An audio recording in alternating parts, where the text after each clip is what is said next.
ლუკა ღვინიაშვილის პროცესი დღეს იყო ჩანიშნული საქალაქო სასამართლოში. მოსამართლე მანუჩარ ცაცუამ ის 7 დღიან ადმინისტრაციულ პატიმრობაში გაუშვა. ჩვენ დღეს გვქონდა შესაძლებლობა გავსაუბრებოდით მის უფლებადამცველს და ოჯახის წევრებს, რომლებიც ამბობენ, რომ ლუკა ყოველდღიურად იდგა რუსთაველის გამზირზე, ის არის ფოტოგრაფი და ასურათებდა მიმდინარე პროცესებს. როგორც ოჯახის წევრები ამბობენ, ის იმყოფებოდა მეგობართან, რა დროსაც მას საცხოვრებელ სახლთან, მეგობრის საცხოვრებელ სახლთან დახვდნენ სამოქალაქო ფორმაში ჩაცმული პოლიციელები, ცდილობდნენ მის დაკავებას. როგორც ოჯახის წევრები ამბობენ, ლუკამ დახმარებას თხოვა საპატრულო პოლიციის წარმომადგენლებს, თუმცა ის დააკავეს და მას ედავებიან პოლიციაზე დაუმორჩილებლობას. ოჯახის წევრები და ადვოკატები ამბობენ, რომ მართველი პარტია ახლა სასამართლოს და შინაგან საქმეთა სამინისტროს ხელით ცდილობს დააშინოს ყველა ის ადამიანი, რომელიც ქუჩაში გამოდის ქართული ოცნების წინააღმდეგ. ახდენენ ტიტუშკები.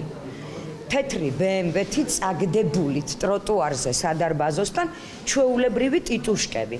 დაურეკა თავის მეგობარს და უთხრა მომსდევენ ტიტუშკებიო და გაიქცა. მიირბინა პატრულის მანქანასთან და უთხრა რომ მიშველეთ ტიტუშკები მომსდევენ. პოლიციის დაუმორჩილებლობის გამო აკავებენ დაუმორჩილებლობის გამო და აბრალებენ კაცს, რომელიც პატრულთან მიირბის და უყვირის რომ მიშველეთ მომსდევენ ტიტუშკები. აი ამ კაცს პოლიციის დაუმორჩილებლობისთვის აკავებენ. ამერიკა რომ გაიკიდნენ უფორმო ადამიანები ქუჩაში და შემდეგ უკვე ნაფარეულის ქუჩაზე რომ დაბრუნდა, არსაიდან BMW თეთრმა გააჩერა, გადმოვიდა რამოდენიმე ადამიანი, ჩასვეს მანქანაში და შემდეგ უკვე ორი პოლიციელი მოვიდა უკან, ამ პოლიციელებს ხელი ჩამოართვა ამ უფორმო ადამიანებმა და წავიდა. ერთადერთი კითხვა პროკურატურას რაც დამისვეს იყო, რომ რატო ვიყავით დარწმუნებული, რომ ბარნოვისკენ გაიქცა და არა ფალიაშვილისკენ. შეხვდა საზიზღარი მოსამართლე, უსაზიზღრესი ცაცუა.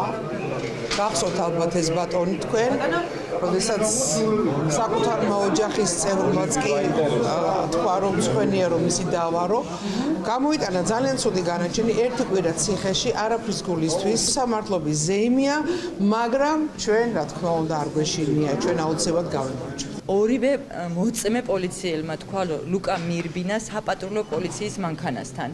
ერთ-ერთმა თქვა, რომ ლუკა ყირო და მიშველეო, ანუ ამ ადამიანებს გაექცა ლუკა, მივიდა საპატრულო პოლიციის მანქანასთან და პოლიციას ეუნებოდა რომ მიშველეთო. ეს დაადასტურეს თვითონ შინაგან საქმეთა სამინისტროს მიერ წარმოდგენილმა მოწმეებმა.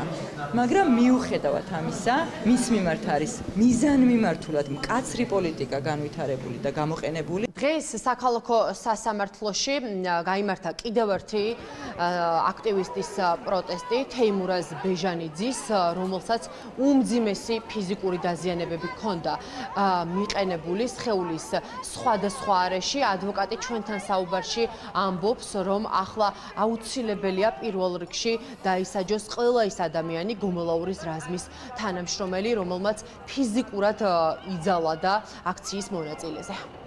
თეიმურაზ ბეჟანიძე დაკავებული ყვა 73 მუხლით და 176 მუხლით. ეს ადამიანი მაგიტომ ვერ გადაიყვანეს თავის დროზე იზოლატორში, რომ მას ჰქონდა მავლობითი დაზიანებები, ჰქონდა ტვინის შერყევა, ასევე ნეკნი ჰქონდა ჩალეწილი და ამ ადამიანზე იძალადეს იმ კრიმინალმა პოლიციელებმა, ეგრეთ წოდებულმა გედედემ და დღეს მოიყვანეს საერთოდ სხვა მოწმეები და ამ პროცესში რა იყო ყველაზე დასანანი.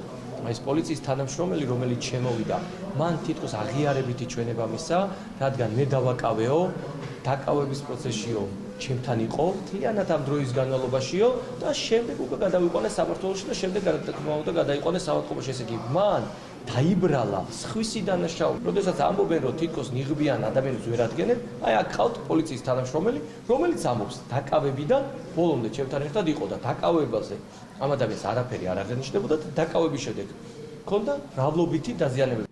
სასამართლოს პრაქტიკას თუ გადავხედავთ, ადმინისტრაციულ პატიმრობაში უშვებენ და აჯარიმებენ ყველა იმ ადამიანს, რომელსაც მშვიდობიან აქციაზე ფიზიკურად გაუსწორდნენ გომელაურის რაზმის თანამშრომლები და უმძიმესი დაზიანებები მიაყენეს. პარალელურად ვხედავთ იმასაც, რომ 28 ნოემბრიდან დღემდე არც ერთი სპეცრაზმელი არ დაუკავებიათ, რომლებიც ფიზიკურად უსწორდებოდნენ აქციის მონაწილეებს და უმძიმეს დაზიანებებს აყენებდნენ.